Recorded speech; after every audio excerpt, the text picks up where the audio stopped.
Hello and welcome back. Today I'm just popping on to do a quick video that's an unofficial VR to the Thinktober tag. I saw Ivy the Occultist's video and I know a few other people were doing it officially, and this is my unofficial contribution to their tag because I'm not part of the original group that had the discussions about this. But the reason I'm coming on to do this is because I think I have something to contribute in that I am a data analyst. I have my master's of library and information studies. So I do know how to find or assess what is and is not a reliable source of information. And I don't have a particular script for today. So I'm just winging it. I've got a pile of books to go through, and I thought I'd just show what I liked and didn't like about all of them. Some of them are books I really like, but have aspects about them that make them potentially less trustworthy, but I still like them. So there's a lot of gray area in this conversation. So in no particular order, truly, I'm going to start with botanical curses and poisons. So my particular interests are in herbalism and herbal folklore. And obviously when you're talking about folklore, there's a little more leeway. A lot of it's an oral tradition which has changed over the years and has only been written down in the last few hundred years. So deciding on truth in folklore is a bit difficult. Herbalism is a little more clear-cut, but again, that was often an oral tradition until fairly recently. And I think it's important to distinguish herbalism from medicine, which not everybody does, but I'll get to that. So I'm going to start with this one because it has some things that obviously I'm not using this as a medical guide of any sort because it's called Botanical Curses and Poisons. So it's not really, I wouldn't take medical advice. Well, advice about what to avoid perhaps in a book about poisoning. And I'm just interested in this book. I'll flip to this one because, for instance, I'm interested in henbane because I've seen it growing wild in this area. It's not supposed to, but it does. And so one of the things I like about this book is that it cites its sources. So footnotes or endnotes are always a good sign, even if you don't read them or don't like them, because they can interrupt the flow of a book, which is true, they can. But if somebody's making a claim, it's important to know if it's their claim or a claim that somebody else has made before them and that they're repeating. And to me, that's important because in both folklore and herbalism, there's a long history that's very tied to culture and land and specific groups of people. And sometimes, and this has happened, one person, either from that culture or from a completely different culture, sometimes will just make things up because they make sense to them, and then people won't realize that those are not in fact specific to that culture, but that somebody made them up. And this has happened a lot, for example, between English and Irish mythologies, where the English have made up a lot of Celtic folklore, which is not authentic Celtic folklore, as Irish people who are interested in folklore will tell you quite readily. So now, even in looking at footnotes though, I am not familiar with any of these books. How authentic are they? I have no idea. So there is a limit to how much you can trust anything. You do have to use your own brain at some point, which I just recommend as a general rule. I do also like that they include the Latin names of plants, especially if you're talking about any sort of herbalism where somebody's going to ingest the plant or put it on their skin or anything. You do have to be precise because different species in the same genus can be called the same thing but have very different effects. So anyway, this book talks a little bit about some of the history, the death, people who have died from this plant, people who have used this particular plant for its psychological effects, because it does cause hallucinations. Doesn't usually kill people, although it can, because the dose determines the poison, or the poison is in the dose, however you want to phrase that. And there are some things in this book that she doesn't cite that you just sort of have to, some people will consider things common knowledge. So like if something is a part of Greek mythology, and I guess you can say that if she said Plutarch wrote, that's a sort of citation. And some things to do with Greek mythology are enough in the public domain and in public Western consciousness, and are easy enough to verify, that you can sort of take them for granted. What did I see at the very back here? I wanted to look at you, because it cites another author who is not a reliable source of information. So this one talks about the yew plant, which Robert Graves calls yew the coffin of the vine. Now that is probably true. She doesn't cite where he says that, so I have no idea, but it could very well be true. Robert Graves, however, is a notoriously unreliable source of information about folklore. He has made up most of the things that he ever wrote about Celtic and Norse mythologies, and even quite a lot of Greek and Roman mythology he made up. When he wrote about those, even though more is known about those, he would fill in the gaps with his imagination. And in Celtic mythology, for example, there are more gaps. So in his books, there are more imagination. There is more imagination. Grammar. Okay. Another thing that I consider to be a good sign is an index, because it tells me that somebody is meticulous enough to want to help people find the information they're looking for. And a bibliography or further reading section. So this bibliographies vary. Often they are a list of the sources that somebody looked at when they wrote this book. But sometimes they're just further reading, which is books that you might want to look at if you were interested in this book. So there are several pages of that. So I consider that to be a good sign, just generally. So yeah, as a book of folklore goes, I consider this fairly reliable. It would get let's say a 4 out of 5 on my random scoring. Because it doesn't cite everything, but it cites a lot, and it's pretty meticulous about how it presents information. All right, just put that out of the way. Now this is a book that I wanted to love because I love the idea of it, because I'm the sort of person who goes around talking to trees like a weirdo. However, there are ridiculous numbers of medical claims, not herbalism claims. So to me, there is a difference between a claim that something has been in herbal use for several hundred years. That can be true, and people can generally agree that it has certain benefits, and that was true of echinacea before medical studies, and it's true of many other plants. But there's a difference between that sort of claim and a claim that a plant will do very specific things to very specific parts of your body, which is altogether different. Now, to me, and this is my personal opinion, I don't mind, this is a totally random page of this book that I probably will not keep. But so for example, we'll just take the first line. Mucilages, I'm never sure how to say that, act as demulcents, soothing inflammation in the gut wall. Now, plants with mucilage do soothe. They are very soothing. Marshmallow is an example. They also act as prebiotics for the development of healthy gut flora. Is that possible? Yeah, that's possible. That they could act as food for the bacteria in the gut. Has that been studied? I have no idea. Mucopolysaccharides are a class of mucilage found in particular in roots, seaweeds, and mushrooms that are particularly valuable as immunomodulants. Now see, this is where it gets a little bit messier, because when you start using scientific terminology, I expect scientific thinking, and I expect scientific sourcing. Like, if you need to be able to demonstrate that this is in fact true and has been studied, or I say true.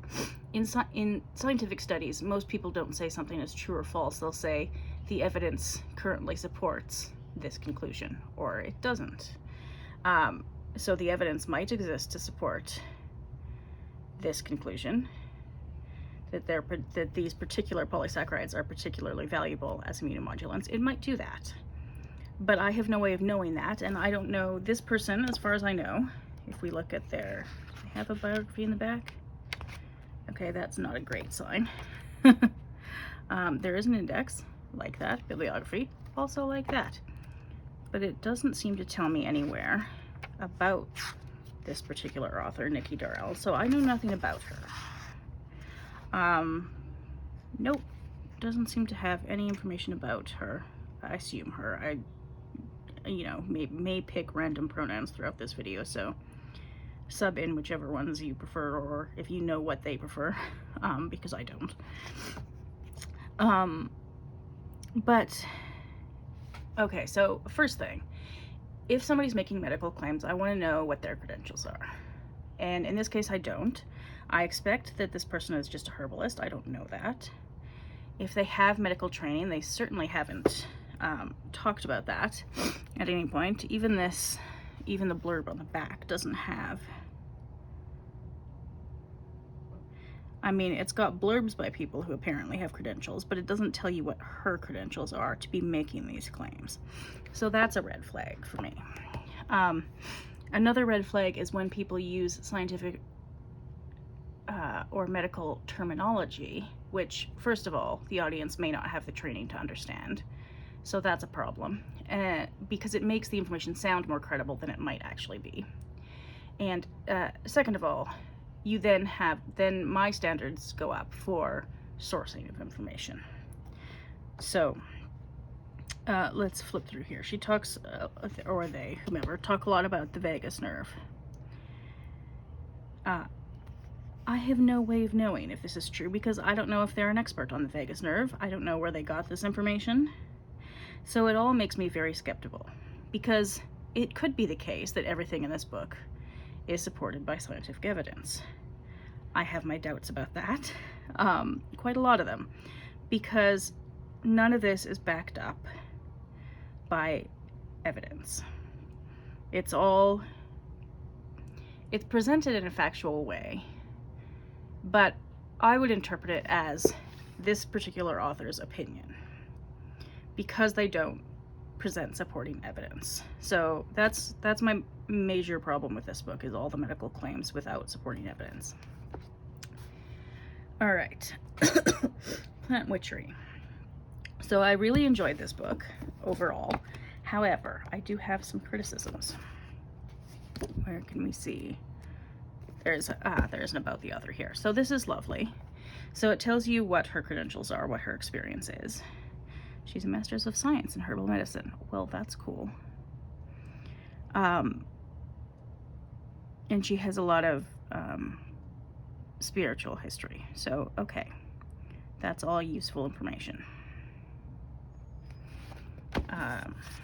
She does have... Does she have anything in the back? No, she doesn't. So she doesn't have a bibliography or further reading or anything.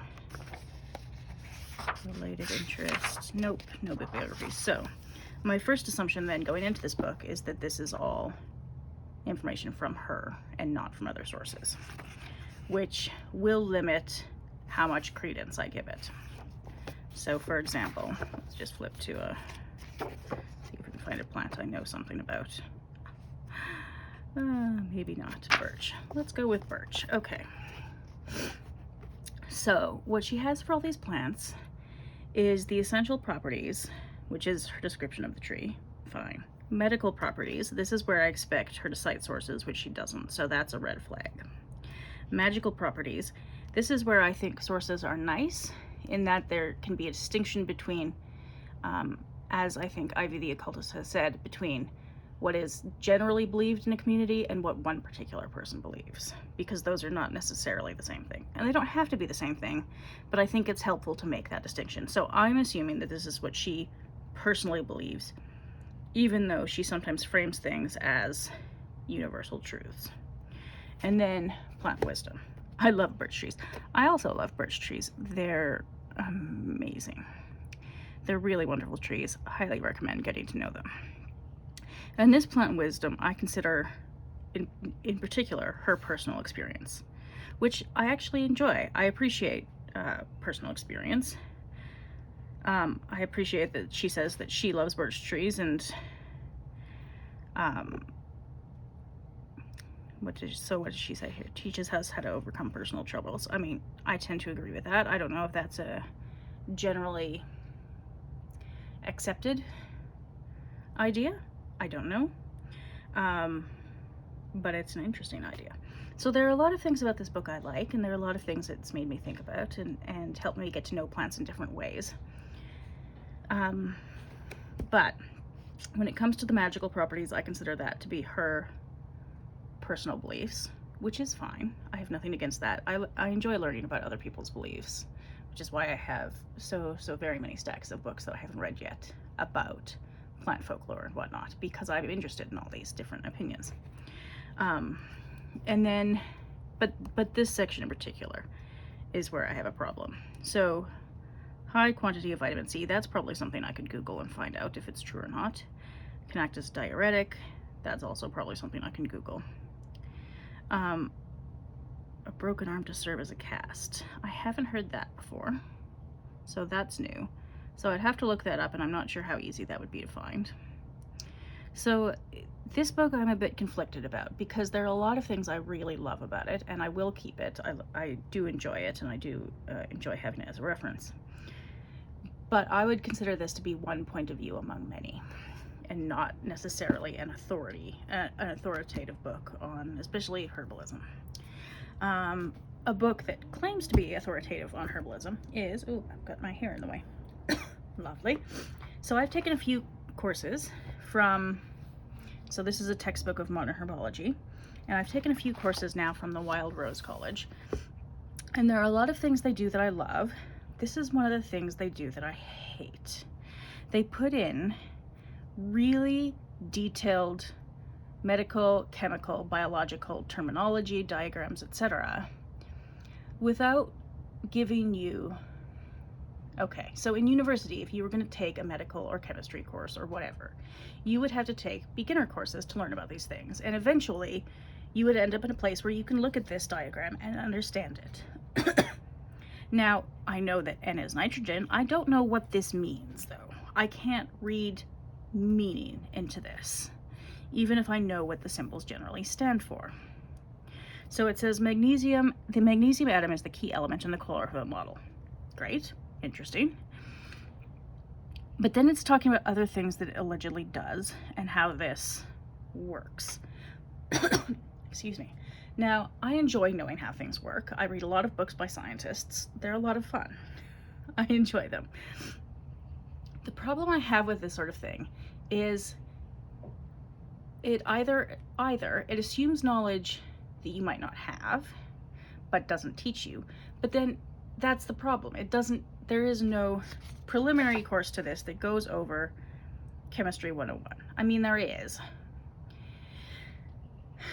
but it was very high school chemistry, and it very much didn't, I'm not really sure if I'm describing this in a way that makes sense to other people, but it wasn't enough information to help me make meaning out of chemical diagrams like this or chemical formulas. You know, I understand that carbon dioxide and water and solar energy result in glucose and oxygen. I understand that. I've read books about how that works. It's fascinating. So that one, actually, I don't mind. Now, the formula here, I kind of mind, because, like, do I understand that that is 6 water molecules? Yes, fine. But at the same time, if you're not going to explain to people what, you know, kilocalories are or whatever, and you don't have the, you know, chlorophyll molecules and what they mean. Now, I think that's maybe what this is a chlorophyll, yeah, structure of a chlorophyll molecule. The trouble I have with this is that it doesn't teach you how to read meaning into this, how to make sense of what a molecule looks like. It's just a diagram of a molecule that this is information I can't do anything with. Because it doesn't mean anything to me and I can't understand, you know, why is it important that magnesium is in the middle and therefore nitrogen around it with this particular type of bond. It's that sort of detail that depth of meaning that's included in these diagrams that I only vaguely recall from high school that's a problem for me. So let me see if I can find another. So it's got this process of the Krebs cycle, which is also very interesting, and which I have read about in books by scientists. But I think basically, based on this particular book, the only reason that I have a vague understanding of the Krebs cycle is because I have read about it in more detail by other books by scientists. They do have esoteric information, physiological information, modern herbalism. Like, there's a lot in their books that I like. They include information from other cultures, First Nations, Unani, which I don't know much about, from the Arabian Peninsula and Persian cultures, African uses of different plants and things. So there are a lot of things in their books that I like. And they do sometimes cite their sources. So they've got scientific claims. And again, that's where I expect more citation of sources. So let's see if I can find anything else here. Some of their diagrams are not terribly high quality. Okay, so they've got nerve plexus of, a word I can't pronounce, nerve plexus of. And these are problematic to me because they have diagrams where they'll briefly explain what happens, and that part is fine. I enjoy that part, I appreciate that part. I'm not gonna come out of modern textbook, reading a textbook of modern herbology and become a medical practitioner. So that's not the goal of this textbook. So that's fine. It's when they get into including details that they either don't explain in the text, which happens quite a lot, but they include those details in the diagrams, or they talk about processes which they don't explain, or they talk about processes that don't. Sometimes I feel like this information is simplified to the point at which it's useless to me as somebody who's learning about herbalism. Now, is knowledge of the nerve plexus of whatever that word is useful to a medical practitioner? Probably. I would assume in certain areas anyway that that's useful information. Probably in herbalism it's enough to know how certain things are digested. So great. It talks about food combination. I think that's a medically suspect idea.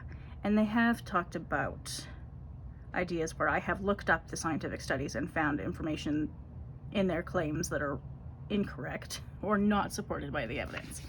So yeah, issues. I've got some issues.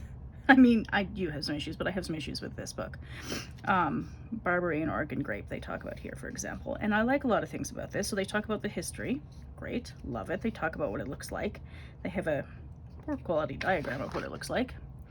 Identification, parts used, solvents, fantastic. Chemical constituents.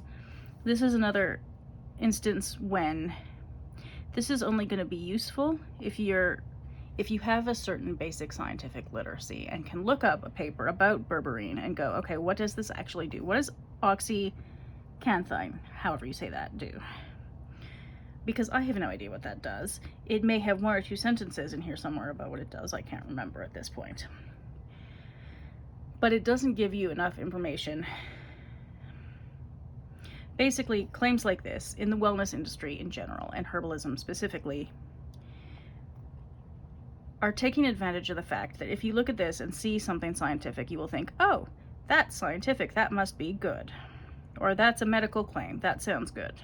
It's got a medical active ingredient. Great. And then that's where the thinking tends to stop. And that's what I don't like about this. And then it has uses in different cultures. That's all fantastic. Love that. They have other things that they'll combine it with. Also love that. Dosage and toxicity. Fan-freaking-tastic. Every book about herbalism should include dosage and toxicity. Because if you take too much, it can become toxic. So, very important information there. So that's that.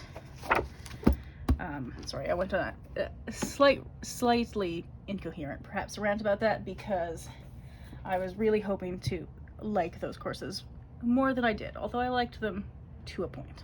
All right, the next two books are by Corinne Boyer because I've read two books by her now and I love them. I've read The Witch's Cabinet and I haven't read Under the Bramble Arch.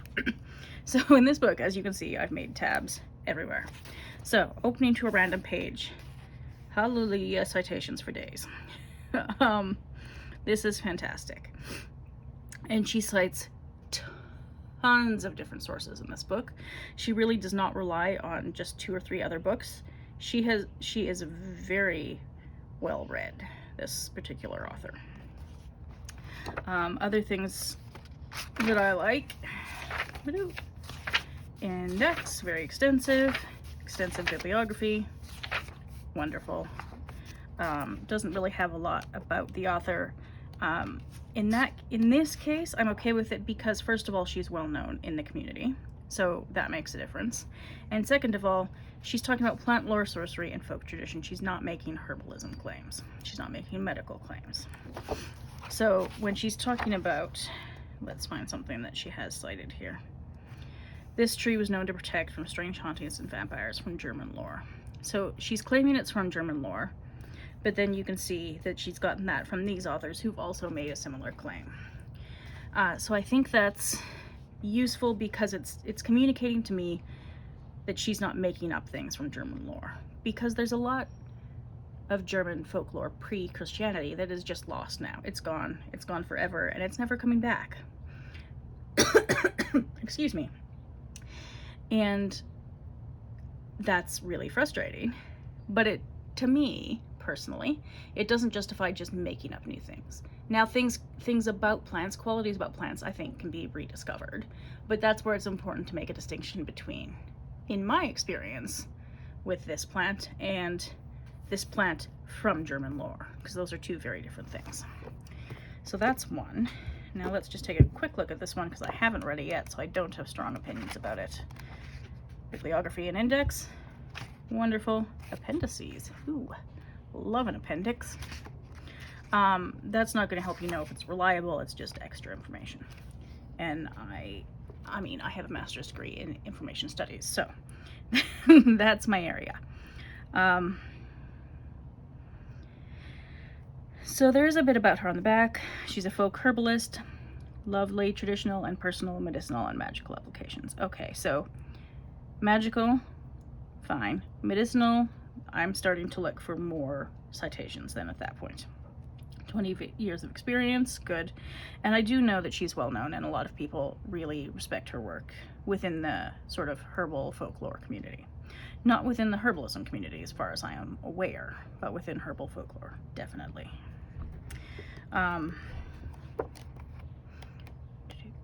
So, photographs, contents. Oh, this is fun. So there's specific things about different plants. All right, so, oh, that's weird. I got this secondhand, so who knows? All right, rose. So she's talking just in sort of generalities about the rose, it looks like. Fine, since ancient times. Okay.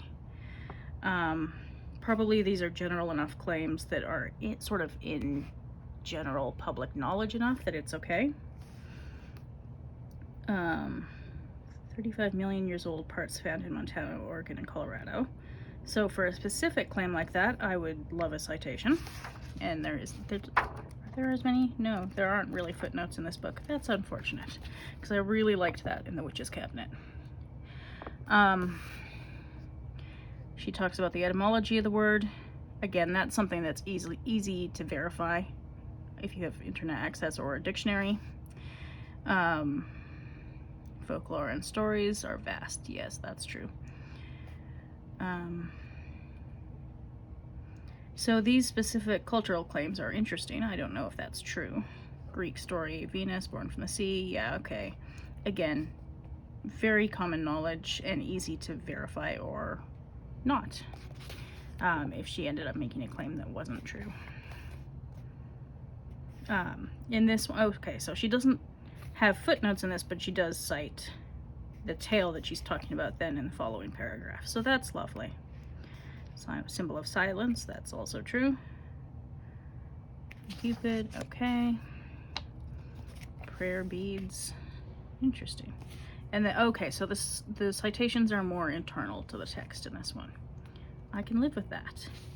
She talks about different species. That's very interesting. I mean, to me, but I'm a geek about these things, so, you know, as you like.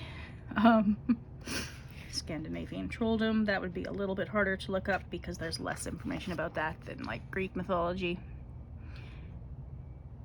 18th century Denmark.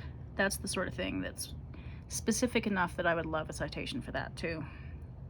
So yeah, this one I will read, and I will probably still enjoy it because I loved The Witch's Cabinet. And because I know she's so well respected in the community as an author. And yeah, so there are things about this book at first glance here that I would think could be cited better. I would appreciate that. 18th century Denmark. Actually, let me pop to the bibliography and see if there's anything obvious. 18th century Denmark.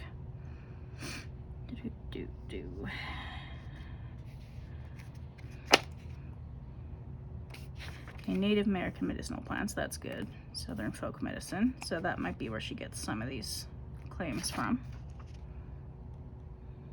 Balkan traditional witchcraft. So if she made a claim about Balkan magic, that might be something you could look up in this book. So it could be in Northern mythology, I don't know. There's not anything that's immediately jumping out at me. Alright, so yeah. Basically, generally I like this book. I'm okay with it. I would like a few more citations, but you know, I'll cope. The other thing I think is important to consider is not to take one author's opinion as gospel truth. And this is a good example. So, this is A Modern Herbal by Mrs. M. Grieve. This is a very old book. It's very well used in herbalism circles, Western North American herbalism and European herbalism, particularly North America though, if you're working from a Western European tradition. This author is cited in like every other herbalism book I think I've ever read that has citations. It's hilarious. So she's, on the one hand, she's well trusted. On the other hand, she's still a human person who is fallible. So let's look up Hawthorne. Great. Synonyms, scientific name. Sometimes that can change. This is a very old book, so if you have an old book with scientific names, they may have changed since then. That's a bit difficult and confusing. Description, constituents, lovely. Medicinal action and uses. So when considering old herbals like this, I tend to interpret any medicinal action and uses, because there aren't citations here to medical studies, obviously. I don't think any of these had been studied medicinally at this point, although Hawthorne has since.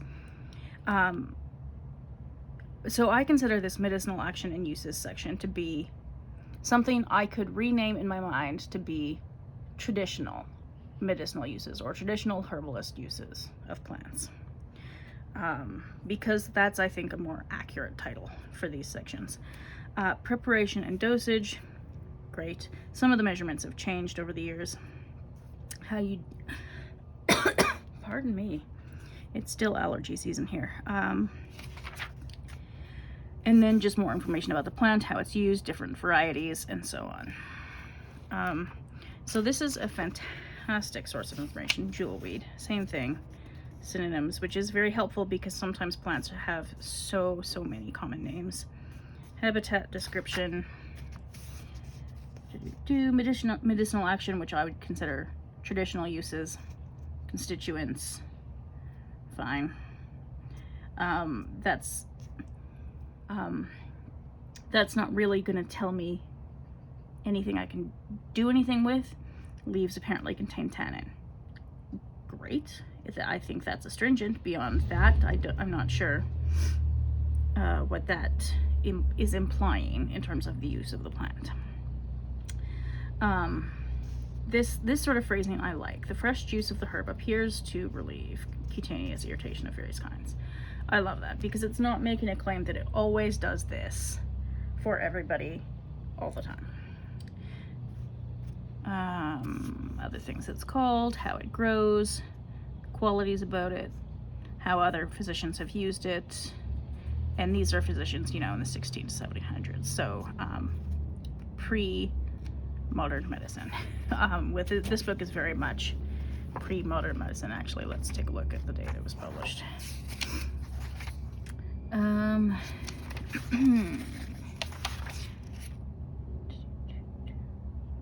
(1931) it was first published. So this edition was reprinted in 1980, but it was originally printed in 1931.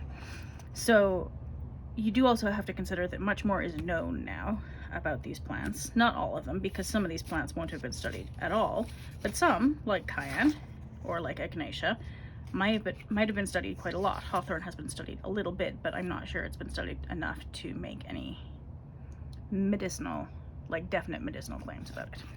So that's this book. It's a very well regarded book in the herbalism community. A lot of people have used it for a lot of years. So I do think that's something else to consider too in herbalism, because I consider herbalism traditional uses of plants and not modern medicine. Those two things are very different to me. They do affect your body, and you do have to be aware of how those two things and different, like plants on the one hand and medications on the other, can interact with each other. But I'm sorry I'm coughing all the time. It's very dry here and it's still allergy season. But yeah, so this book, because I know it's so well regarded and because it stood the test of time, I'm inclined to think it's more reliable, but I couldn't say with certainty that it's more reliable.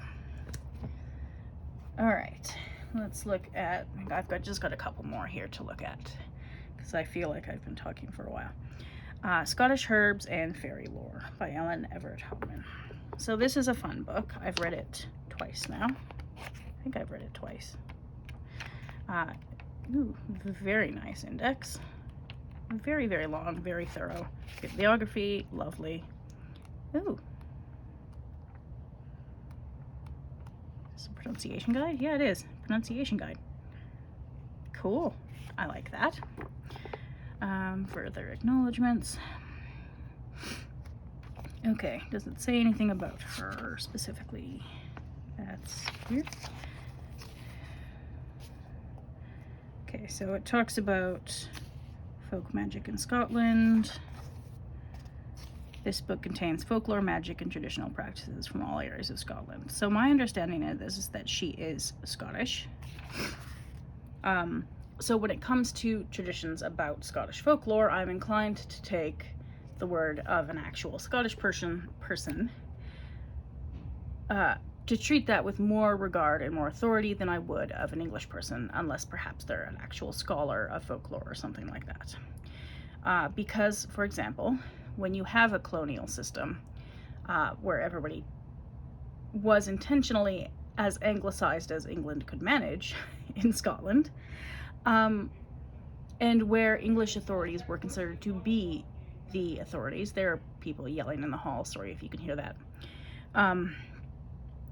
It does give me a little bit of pause, at least, because I'm aware that a colonial lens has been used in some cases. So if it was an English author, I would take that potential colonial lens into consideration. That's what I'm trying to say. All right. So, Lore of the Elements, Holy Days, Life Passages, Highland Herbal. That's the part I'm most interested in. So let's skip to that. All right, Willow. That's nice, love Willow. All right, so it's got the Gaelic, that's fun. Latin, the different species, things they have. So even though I know this, all willows have salicin, which converts to salicylic acid in the body, etc., otherwise known as aspirin. That is true. There are caveats to that, in that the same amount of willow, you could have the same amount of willow in my left hand and in my right hand, and they might have different amounts of salicylate. So measuring these things is a bit difficult. And the amount in any given dose in herbalism is not as consistent as with pharmaceuticals. So there's that. So yes, this is true, but there is accompanying information that you should probably look into if you were going to use it in place of aspirin. How to acquire it, what it's used for, fine. I mean, things like slightly antiseptic and can benefit rheumatism might be considered medicinal claims. I tend to view those through a lens of this is what it's traditionally been used for. So antiseptic is a modern-ish medical term, but still, has it been used to help clean and soothe wounds before? Sure. Or like sore throats and things. So that's the lens through which I tend to view most herbalism material. Caution, those who are allergic to aspirin, yes, that's important. Bark 10, how to make it, and then some of the lore. So I enjoy that. And because she is a Scottish person talking about Scottish folklore, I'm less likely to critique her lack of source here because, first of all, I know that a lot of it's oral tradition, a lot of folklore, Celtic folklore. And second of all, because I am very definitely not Scottish, even though I have Scottish ancestry, my knowledge of the subject is pretty well guaranteed to be considerably less than the author's. So in this case, I have decided that for me, I'll take her word for it. So that's that one. Here is Edible and Medicinal Plants of the Rockies. Now, when it comes to foraging and edible plants and plant guides, one slightly terrifying new development is AI-produced books, and you do have to be extremely wary of those because, honestly, somebody's going to die someday because of a claim in an AI-generated foraging book. So just please be careful. And for any foraging book, what I'd suggest is Googling the author. Now, I have Googled this woman, and so I know she is reasonably well respected. She's earned her master's degree in botany from the University of Waterloo. Okay, now I'm not gonna Google like the University of Waterloo and call them and try and verify that, but so this is a claim that she's made that could be made up, but I'm gonna take her word for it. And given that, I'm more likely to trust any, not medical claims, because she's not a medical practitioner, but botanical claims about the uses of the plants. So let's look at, what do I know something about? Burdock. So she's got the genus, how it's used as a food, how it's used as a medicine. Warnings, this is very important. Other uses, fine.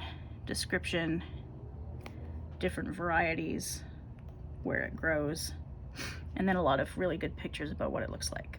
So generally, I think this book is fantastic. I think it's a great book for identification. I mean, I use the Picture This app as well for plant identification, but then I tend to use a book like this to verify it because Picture This does use AI, and it is not 100% reliable. It's generally, I would say like 98% reliable when it comes to the genus. It's maybe 60% reliable when it comes to the species, and it's absolutely abysmal when it comes to variations. Now, these percentages I've made up off the top of my head based on my personal experience with the app. So I haven't like tallied when it's been correct and incorrect. So this is useful to go, yes, this plant and these leaves and these burrs match the picture on Picture This, match the picture that I took out in the wild. The description matches. Okay. That's generally what I'd recommend if you're, here's another good example, smooth sumac, because there is a poison sumac and you really don't want to get them confused. So, here, another warning, very important, always read the warnings and cautions. And generally in herbal tea, because it does affect your body, it doesn't affect it as strongly as pharmaceuticals. Generally, if I haven't used any sort of herb before, I'll use it in a very, very small dose and see how my body reacts. If it's fine with it, great, I'll use some more. If I get an upset stomach or something, maybe I won't use it anymore. Or if I seem to have an allergic reaction, because that can happen as well, same thing. Oregon grape. So this is a plant that's much talked about in the Wild Rose College textbooks because it is quite common in BC and has a lot of traditional uses. And again, medicine, I'd swap this out for traditional uses. Because does it contain the alkaloid berberis? Yes. Has that been studied? Potentially. I mean, she has her master's in botany, so I assume she's looked this up. I don't know that she's looked this up, and I don't know for sure where she has sourced this information. So I'm more likely, here's how I'll phrase that. I'm more likely to consider Linda Kershaw's medicinal claims to be accurate because she has a master's in botany than other herbalism books, like, so for example, this Scottish Herbs and Fairy Lore, where in this book I'd be more likely to consider the folklore claims to be relatively credible. In this book, I'd be more likely to consider the edible and medicinal claims to be more credible. So that's my take on that one. I think the last book I'll talk about for today is Plants Have So Much to Give Us, All We Have to Do Is Ask. Anishinaabe Botanical Teachings by Mary Sisubgenius, about the teachings of her teacher, Kiwe Dinakwe, who was both an ethnobotanist and a medicine woman, an Anishinaabe medicine woman. So what I like about this book, well, I like many things about this book, it's phenomenal, is it includes the Anishinaabe names, the Latin names, traditional information about the plants, indigenous and Western scientific information about the plants. She doesn't just talk about one or the other. Oh, here's sumac again. Well, that's fun. Her personal, and this is Mary Sisubgenius' personal connections to the plant, or sometimes Kiwe Dinakwe's told by her student genius, relationships to the plants. And I love that because I love building relationships with plants. I think it's a fantastic way to look at the world outside of the sort of dominion and consumerism paradigm.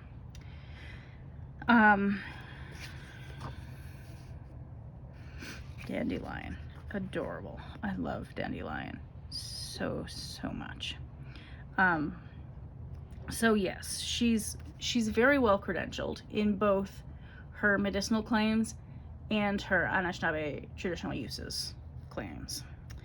And because I am not Anishinaabe, although I have one very distant ancestor, I am not myself Anishinaabe. I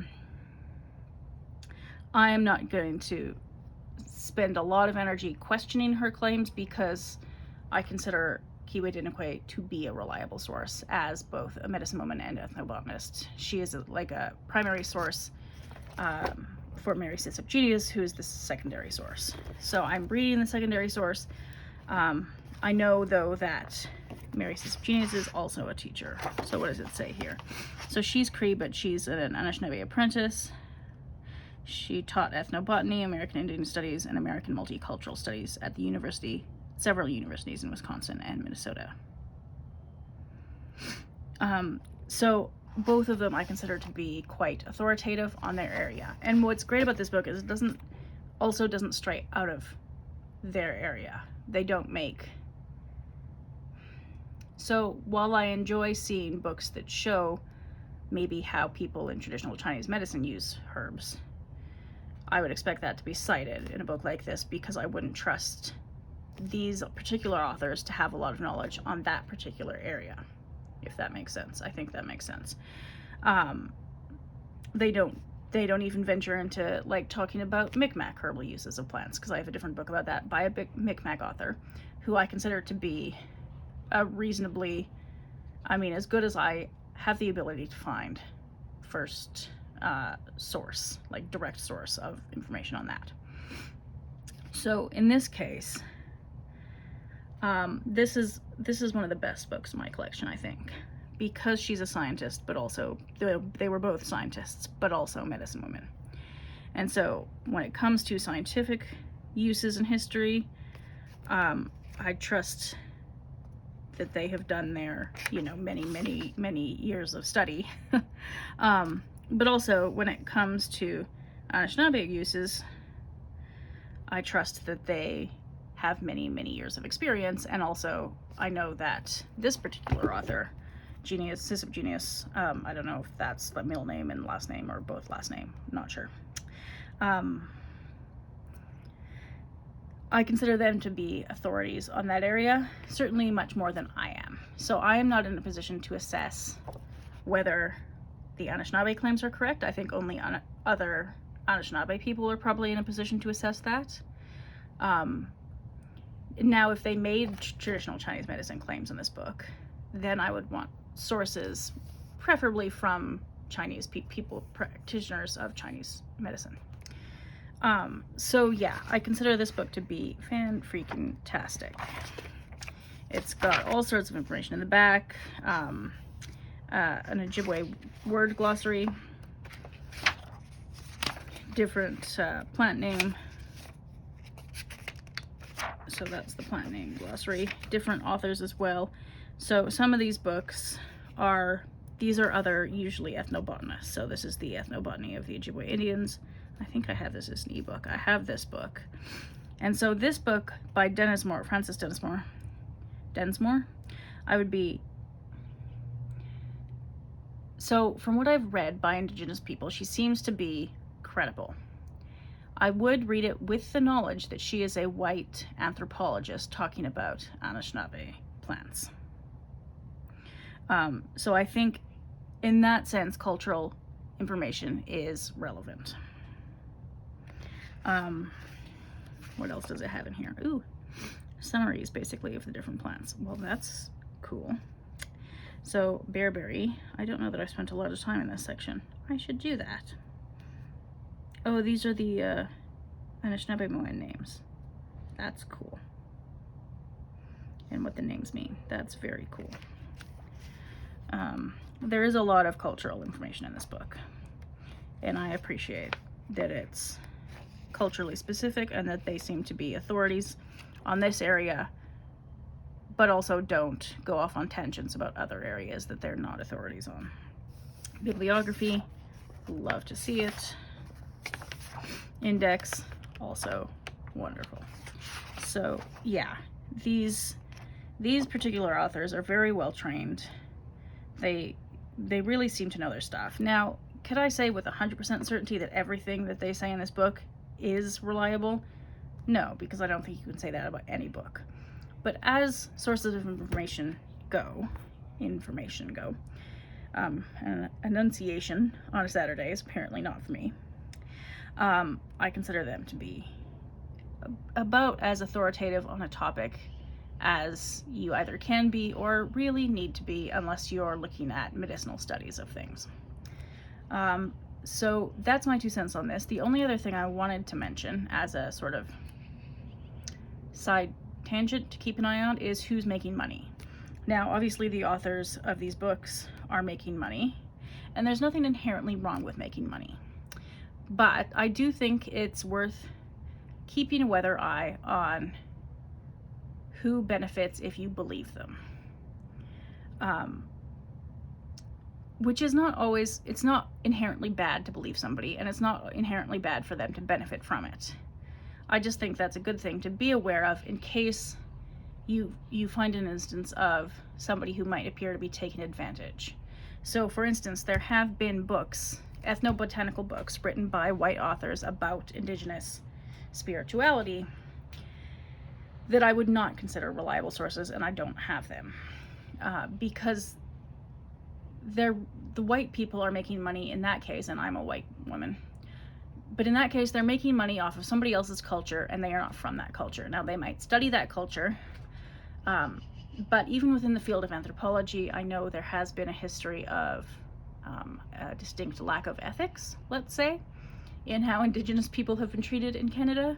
And there are ethics committees now, so more recent work might be more reliably ethical in that case, but certainly some older books about plants might be a bit questionable. Yeah, so I'd consider who the person is who's doing the talking in a book, how they're talking, if they're talking about themselves or if they're making broad universal claims. If they're making universal claims, what specifically their credentials are and how well they cite their sources. Those would be the main things that I would look at. So that's my 2 cents. as a contribution, an unofficial contribution to Thinktober. If you've made it this far, thank you for watching, and I'll see you next time.